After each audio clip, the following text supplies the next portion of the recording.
Welcome to the RomaPress podcast with John Solano and Andy Mattioli.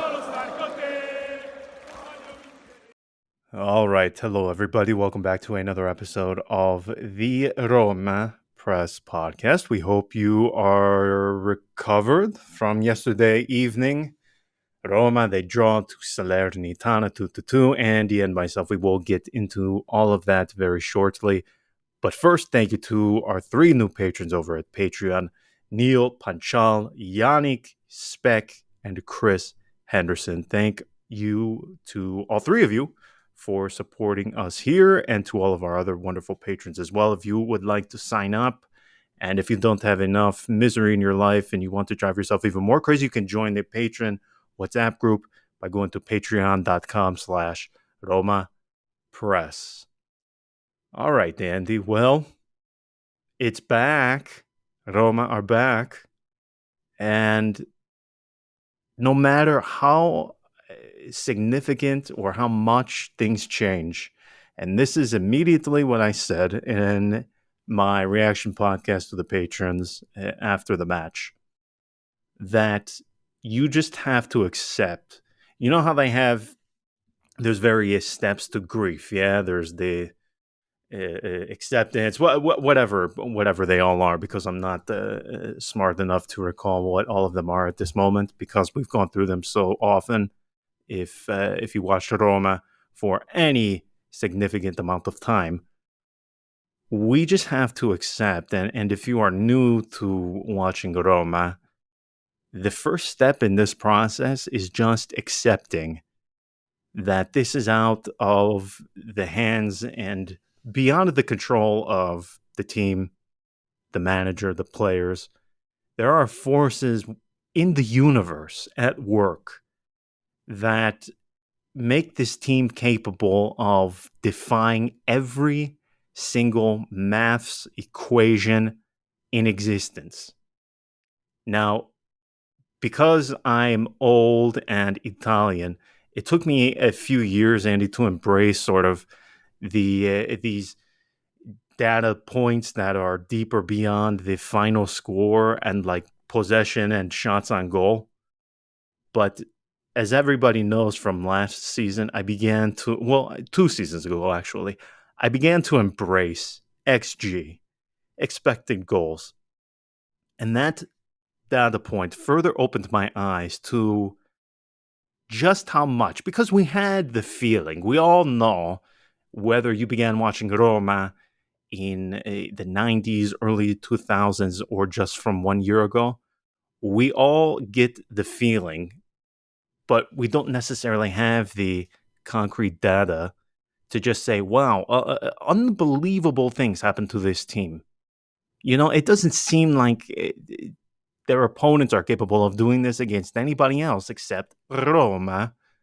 And when I looked at the expected goals yesterday, and this was the theme of last season to the point where our patrons know I dubbed Roma Team XG simply because of their inability to score goals that they should and the way they concede goals that should never find the back of the net. Roma, they defy science, maths, everything.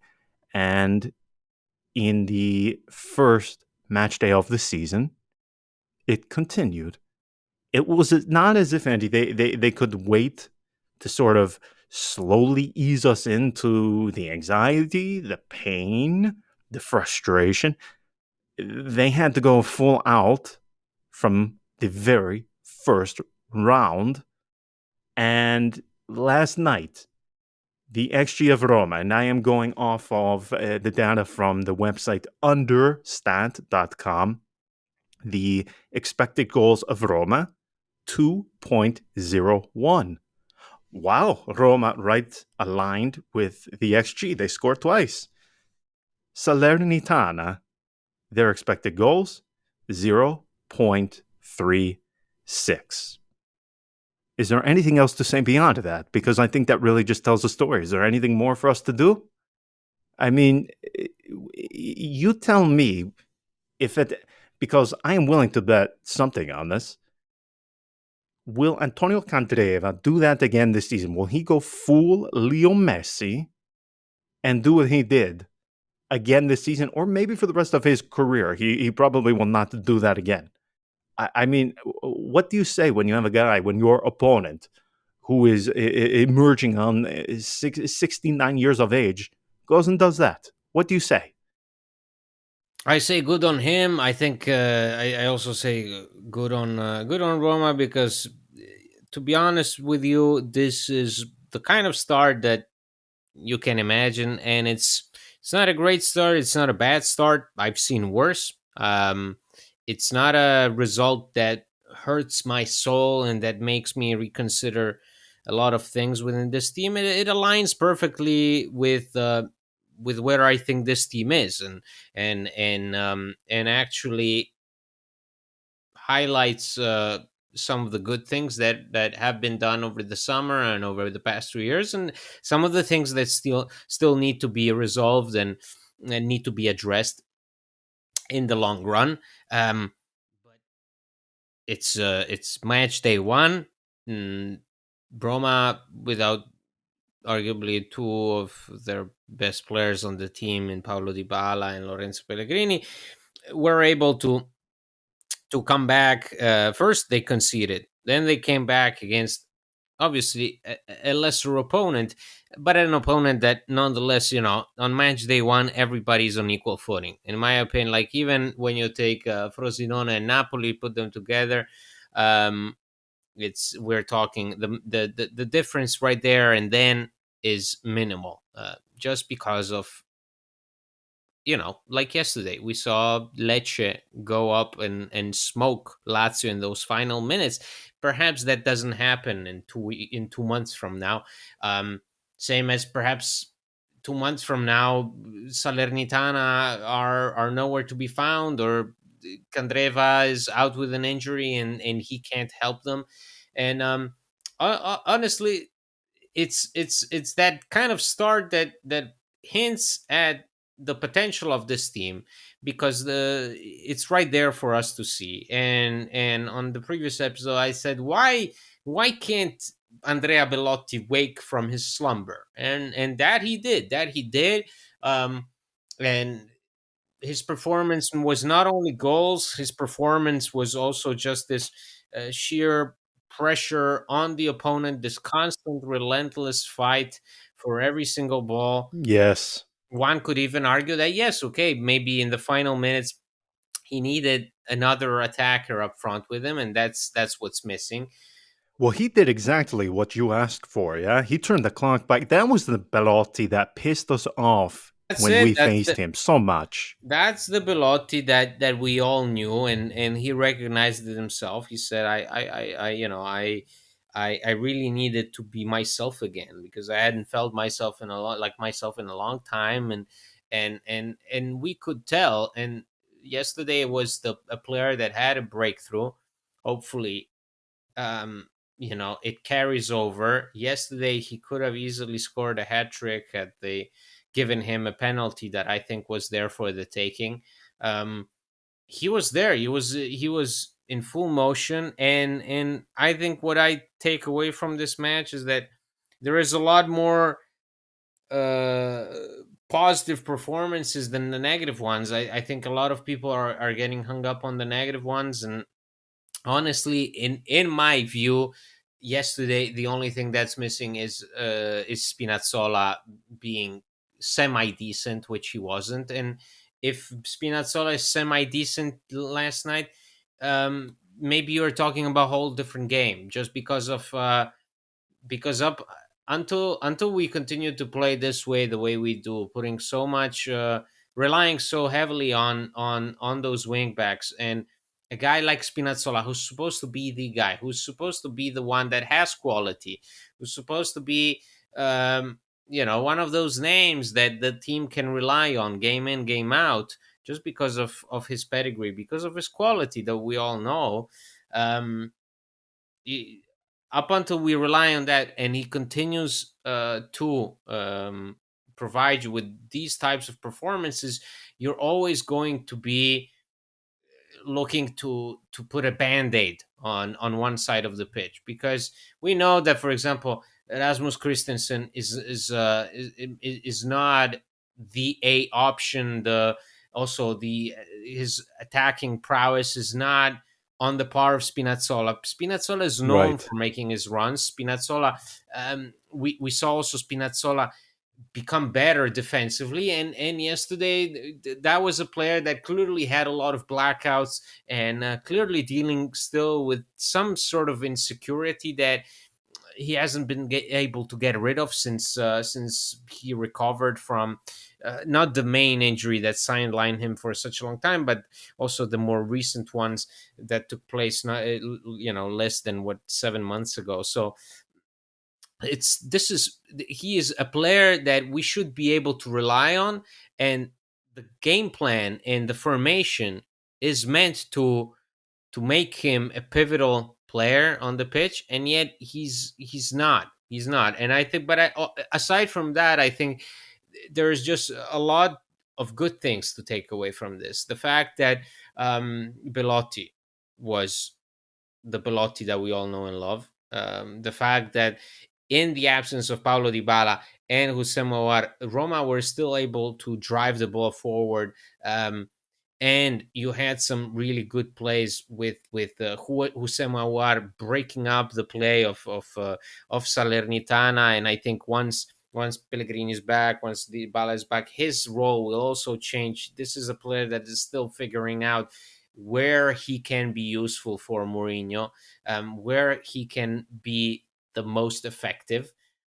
Yesterday, I thought he focused more on the defensive side of the ball. I think that was his task. And once Pellegrini is back, once Dybala is back, maybe he will be able to push forward behind Andrea Bellotti. Then we had Leandro Paredes, Renato Sanchez come in. That's always welcome, when you're able to throw the guys immediately into the mix, uh, and and that they show you that you have options and you have a certain kind of range of maneuver that allows you to adapt, to change, to switch things up, to make things less predictable. I think what even Renato Sanchez showed just in that brief cameo points to a player that, if healthy, could help you solve a number of problems, Yes. and could help compensate for exactly maybe the lack of a reliable attacking department, or a limited attacking department, because even if Duvan Zapata comes in, that's going to be him and Andrea Bellotti. You never know, but the thing was, for so long for Roma, the midfield was always like this big question mark, where if you didn't have your main guys, you'd have to rely on an 18-year-old Benjamin Tahirovic. That was the kind of. Now it's different. Now you have Leandro Paredes coming off the bench. Maybe you'll have Brian Cristante coming off the bench, or Eduardo Bove, or Renato Sanchez. There's always all these combinations that you'll be able to play with, which you didn't have at your disposal for so long, and that, I think, makes things more exciting. Last night was not a good, maybe, this defensive display that has to be addressed, but I think that also comes with the territory of changing so many things at the same time. You don't have Nemanja Matic anymore. You aren't sure of who to start on the right hand side. You have Diego Llorente instead of Roger Ibanez. It's different. Those are things that it's normal for me. On match day one, the one thing you have to show is fight. Things may not go your way. I've seen this team lose on a number of occasions on match day one. Also have games where I would be more upset just because of the lack of intensity. You still feel like, oh, are these guys still on preseason? I thought yesterday the intensity was there. The intensity was there. The willingness to come back was there. The opponent was easier to come back against, sure, but as I said before, it's match day one, but everybody's basically on equal footing. Everybody's playing with that same level of intensity, and one's the same thing. To start off well, I thought, honestly, if you're not gonna get a win, even a draw like this points to a lot of good things to come if you're able to remain healthy, remain focused, if you're able to address exactly that striker situation, which I believe we are about to finalize with Zapata. And otherwise, sure, there are still points that need to be improved. Can Rui Patricio be better? Yes. Can Leonardo Spinazzola be more of an attacking threat? It has to be. Can Rasmus Christensen become better? Probably, if he can, if he can integrate with the team well enough, sure. That will all come together. Those are all ingredients that are right there for you to work on. And I don't think a draw in last night's match takes anything away from the table. I think, on the contrary, it adds to the discourse. It adds to what this team can aspire to this season. Yeah, for sure. I really don't know how to digest yesterday's match still. And by the way, it's just before 6 p.m. Central European time. I am messaging. I just messaged with the agent of Duvan Zapata, and all he said is working on it. When I asked if there is an update on this deal, I do think it's going to get done today, in the final hours of the day here. Let's see what happens. We can talk about him later. I think by now most people understand our feelings on this guy. Really, it depends on what kind of Duvan Zapata you are getting. A, and then B, there is always the Bangs Bowl, the Bangs Bowl portion of this. How much does he factor into it? But of course, we will react to that when it happens.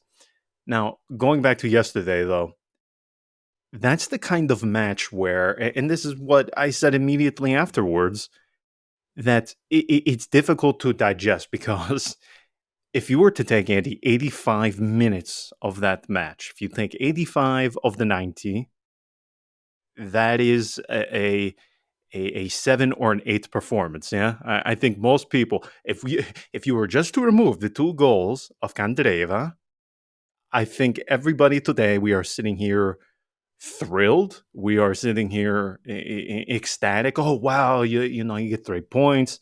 All 3 of the first choice attacking trio out. No Tammy injured. Lorenzo Pellegrini, Paulo Dybala, Jose Mourinho all out due to suspension. And look at what you do. You go out there and you hammer a Salernitana. You have Andrea Balotti getting back onto the score sheet. All is good. Paredes, he gets a assist from a corner kick. I mean, what more could you ask for? Instead, we are sitting here with only 1 point. And again, you have 2 goals from Candreva that, again, if I had a gun to my head and the person said, you have to pick one or the other, can he replicate those 2 again? I would say probably not. I mean, the thing about Candreva, Andy, is he is one of those weird guys that does not score your normal tap in. This is not a guy who, a penalty shot, the ball hits the post and he just hits it right back in. It is a to use a basketball term, a layup, so to speak. This is a guy who scores the most irregular, obscene, difficult goals. It's bizarre to me. Bizarre. And the fact that it comes against Roma, it makes it all the more curious, I suppose, for anybody who doesn't know the lore of Candreva. This guy is a Roma supporter for 2 to 3 straight years. He was begging the club to acquire him. He ultimately goes to Lazio, and the rest is history, as they say. So the fact he goes full, Leo Messi, it shouldn't be that much Did you of just a say Lil surprise. Messi? Yeah, I mean, the thing with him though do you remember? Wasn't it last year where he scored that goal from what seemed like 75 yards out? where He always does something like this. Like it's once a so year, he bizarre. has a night where he goes insane and scores against Inter, Am I scores wrong though? against. Because I never see him scoring these normal goals. They are always the most. No, it's not, They're you like know, trick he shots has the almost. he has those in him, and that's why his career is the way it is. Like he had, for a guy of his quality, which is not brilliant, let's say. The guy represented Italy on a national level. I mean, he was one of Conte's favorites, and he played with Lazio, he played with Inter. He's been all over the place, and always had a shot because he had those goals in him. It happened yesterday. It happened again, but it's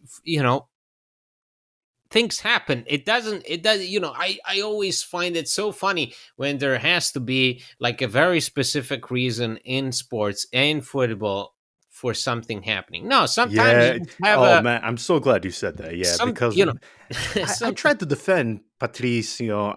Some people had an issue with Cristante on these goals. And trust me, I am never one to hold back when it comes to the goalkeeper. I mean, Bob and Rolson. Oh no, I I know. mean, that guy, I I've have been buried him defending 20 feet Patricio deep. from you. I've been advocating for basically every single goalkeeper before you would march them out for this firing squad, and I'd be here. No matter if it was Robin Olsen or Paul Lopez, I was always there with them in the dugout, in the trenches, fighting off the likes of you. And with Patricio, the same, but in yesterday's match, those situations for me, it's just okay. He scores. It happens. It's football. It's meant to happen sometimes, Like there is not a specific reason that has to be dissected every time, something goes wrong and the opponent scores on you. If it's gonna happen again and again and again for the next 3 months, then we have an issue. But if it happens on match day one, it happens on match day one. You know what I mean? Like Lecce yesterday, they make an incredible comeback against Lazio. Does that mean that Lecce will finish ahead of Lazio? I don't think so. And does that happen in 7 months from now? I don't think so. It's match day one. The magic is still in the air. It's like, can you feel the magic in the air? I can feel it. It's match day one. Things can happen. You had Renato Sanchez actually playing football, which is not something he's done in a long time. Leandro Paredes, the guy hasn't done a single friendly for PSG. He hasn't put a foot on a football pitch since he left Juventus, and that didn't go well. And yet he was there on the pitch. Rick Karsdorp, back from the dead. This guy who basically blew out his meniscus once more and had surgery and whatever, and was linked with an exit, and it seems like he's meant to leave, and now he's there playing for us. And the team actually looked good. Like when they came on, team picked up, got back into the game, and it worked. But that's all I can ask for right now. Like if you're saying, what do you want from Roma at this point in time? I want that. I want intensity. I want commitment. I want to see that this team cares. I thought the team cared yesterday. They got pissed off when the goal was ruled offside. They got pissed off when they went down. They got satisfied when they scored that equalizer. They were happy, and at the end of the day, they were kind of disappointed with those drop points. That's all I can ask for right now. This is it. It shows me that this is a team that knows that it's a work in progress. That it doesn't. It's not enough for you to play in a packed stadium to earn, to deserve a result. You have to earn it. You have to play for it. You have to work for it. And I thought yesterday, despite everything, despite not having Mourinho on the sidelines, despite not having Paulo Dybala, Pellegrini, and mind you, I just want to say I loved the fact that, just even as a PR thing, but I just love the genuine aspect of it, of having Bruno Conti Bruno on, Conte, on yeah. the on the Yeah. touchline. That was classy. That's, and makes me wonder, like, why hasn't it happened before? I understand that it probably never happened. The manager, the assistant manager, the assistant manager got suspended at the same time.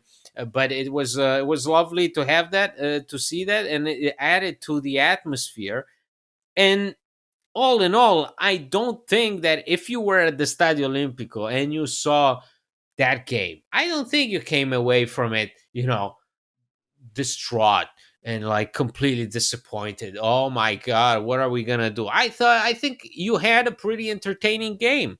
We've seen, and it wasn't an entertaining game in the way that, oh my god, does anybody know what's going on? Because I always think of Paulo Fonseca's first match. Remember the 3-3 result with Genoa, which was so chaotic you could not imagine what was going on. It just was utter chaos, and not in a good way.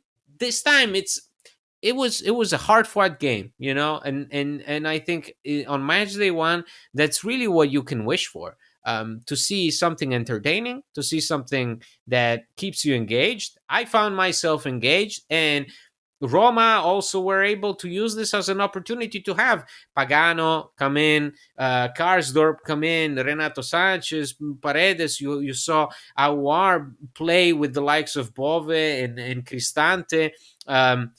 Belotti finally getting what he deserved, and especially in a full Stadio Olimpico, that has to hit different.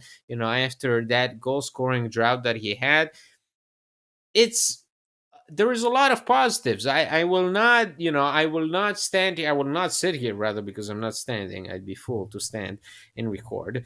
I'm sitting here, and I'm trying just to say that for match day one, this is okay. You're looking at other teams that have perhaps played better. Sure, it's fine.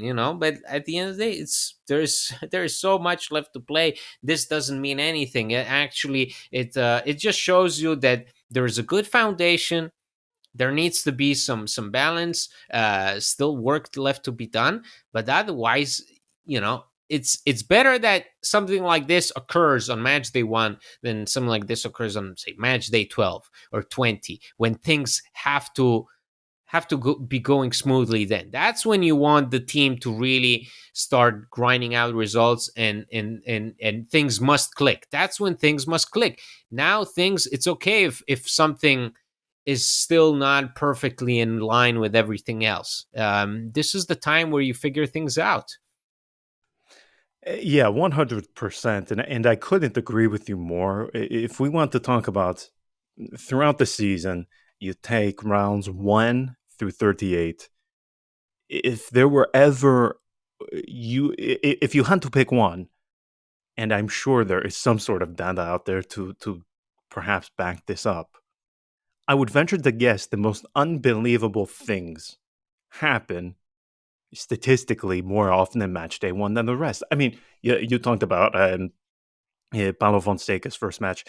The one I always think of, and I don't know why this is always the first one I recall, Nico Lopez. Remember that gem?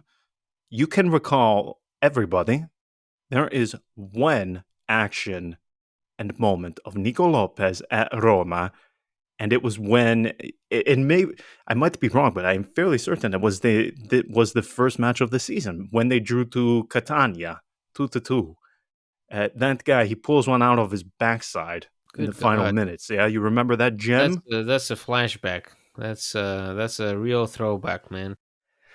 It is. I don't know. I suppose it just goes to show how much we enjoy punishing ourselves. But Was that the last time we saw Catania in Serie A? I believe so, because I'm fairly certain that was the Catania of Montella. Or no, Oh, wow. was it? What? Was it Montella's? Here's another episode of where we show. You can tell we do a lot of preparation before. But in all seriousness, the first match of the season is always weird. It's always delicate, and I'm not going to name him by name, but a former Roma player that I chat with every now and again. We were just talking about the game, just casually. It wasn't in interview form or anything like that. He said, the biggest thing, and this goes exactly to what you said, and this is the thing that just fascinates me, because I don't know if it is something that we always tend to look at from just the player perspective. The most important thing when it comes to just whether it be to Roma and Mourinho, to any team in connection to the manager, is that they are fighting for this guy. and that they are showing the constant level of effort. And I know that can sound a bit, where you roll your eyes. Okay, well, professional footballers trying. Okay, great. But he was saying it is so easy to tell when a manager has lost a team because it just the energy is so low. You don't have the same level of fight. The belief has gone and the spirit has gone out from their mindset in what this guy is saying. But we are in year 3 now with Jose Mourinho at Roma. And as you said, they tried. They are putting in all of the effort of all the things that happened last night, Andy. Effort is not one thing I came away from that questioning. I mean, there are a couple of things if we want to find to question them.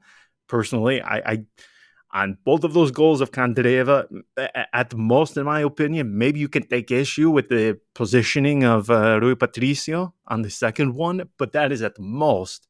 If I had a gun to the back of my head and somebody says you had to find a complaint on both goals, I mean, maybe some of the movement and the action in the build-up, perhaps, but beyond that, I mean, that would only be forcing me to find something wrong, because as you said, these things just happen. There doesn't need to be a reason for it. They just happen.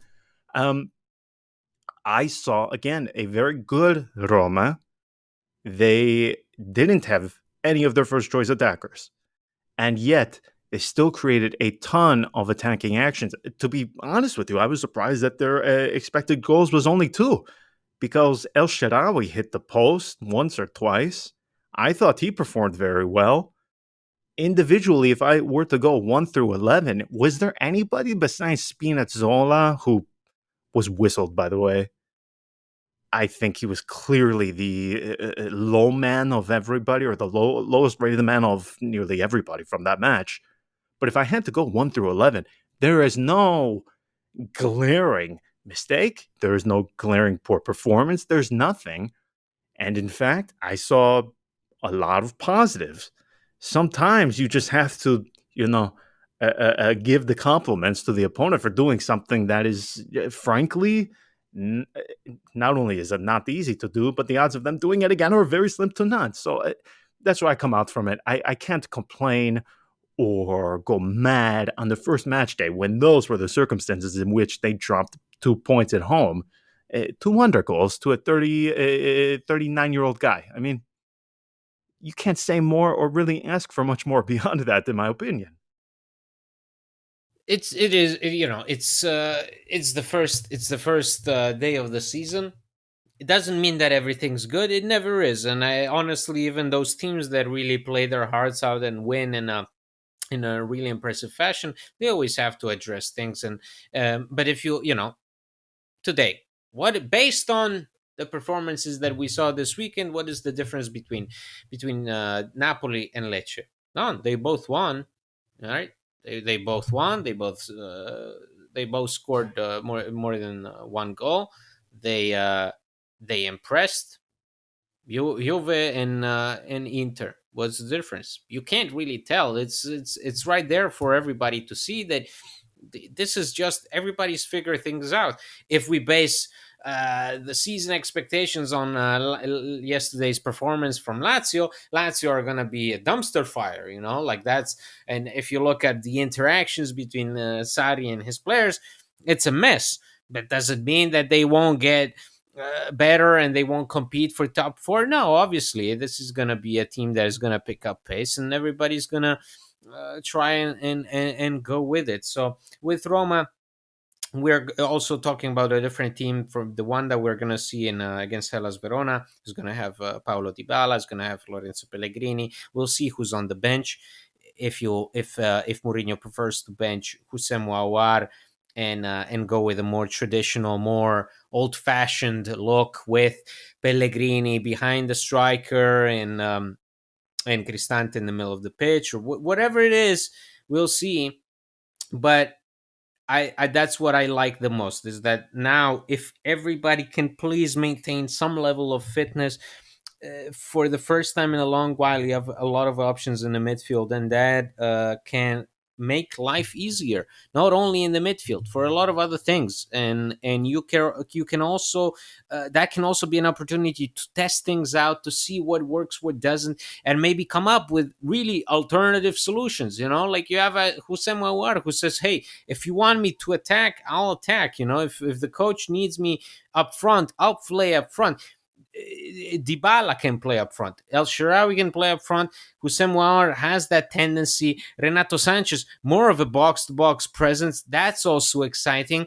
So if we focus on that and we try to limit, our flaws and our shortcomings on the wings in the form of Nikola Zalewski, Leonardo Spinazzola, Rasmus Christensen, Zeki Selig, who have been usually the most underwhelming performers just by looking at their stats. Those are wingbacks that play in a 3-5-2, and they should have a ton of assists, and they don't. If we manage to figure things out in the midfield, maybe we can start to deviate from that, and maybe we can turn those shortcomings into our strengths. That's what I mean. That's what makes me excited. That's why I say the team that we'll see against Hellas Verona is going to be a different team than the one we saw yesterday, and that's fine too. This is just the beginning. Perfect way to put it. Okay. We will be back on Thursday ahead of match number 2 when Roma, they face Hellas Verona. So we will leave it until then. We're not going to come on here. There's no need for hot takes today, Andy. I saw after both goals, again, goodness knows we love our patrons, but man, I saw a take that said we have to bench Smalling and put Cristante in the defense because he is better at passing than Smalling. That will open things up for you. I don't think that was the reasoning when you extended Smalling's contract and when you made him your defensive leader. I don't think that's an option that Mourinho will consider after only one game into the new season. Okay, well, let me read you this gem that I got just to end it here on this. Somebody sent this to me on Twitter after I all I did was post a GIF of Gianpiero Ventura doing the celebration of Belotti. Okay, and this guy replies to me. He says, "Don't worry, your boy Jose will turn everything into garbage sooner rather than later. Third year in a row, we play garbage football with no concept, and you continue to back this Portuguese fraud. 6 defensive players in starting lineup at home against Salernitana. Garbage manager, no future." That's what you get from that match? I admire Take a when a breath, person man. puts Take it. so much, and I don't put so much energy into the things that I enjoy, and I can only imagine that that person does not enjoy what they're writing about. So you have If to that is commend what when you get there's, from that match, you are going to have a heart you know. attack before the 10th round. Hey, maybe So take a maybe breath. that's somebody's wish. So we have Oof. to wish Okay. them well, and wish everybody well. Don't get so worked up. It's gonna be another exciting season based on what we saw. It doesn't mean that it's gonna be all flowers and roses and champagne, but there is still definitely some good things that we can work on and get excited about. 100%. Okay. Until Thursday, everyone. Ciao.